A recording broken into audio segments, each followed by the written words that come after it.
A poche ore dalla chiusura della tornata elettorale, la questione profughi irrompe nuovamente nell'agenda politica e lo fa con una circolare del Ministero dell'Interno che invita i prefetti ad aumentare lo sforzo in termini di accoglienza.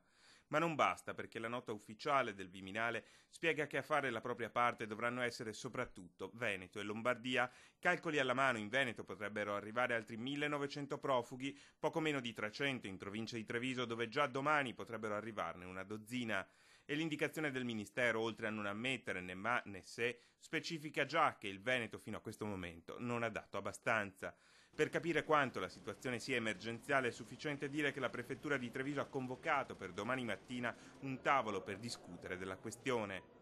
Dei poco meno di 2000 profughi inviati in Veneto, una discreta quota dovrà essere accolta nella Marca, dove quest'anno la macchina della solidarietà ha già mostrato tutti i propri limiti, costringendo gli immigrati a trascorrere una giornata in un autobus parcheggiato davanti alla stazione ferroviaria. Una brutta pagina dell'accoglienza che più di qualcuno spera non si ripeta.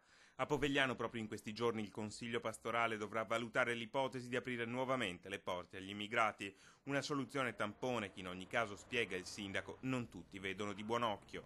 Gran parte della popolazione era preoccupata di questa presenza, perché sono persone che non si conoscono, non si sa esattamente cosa pensino, per cui la paura dell'estraneo c'è sempre. Ripeto, poi di fatto non ci sono stati problemi.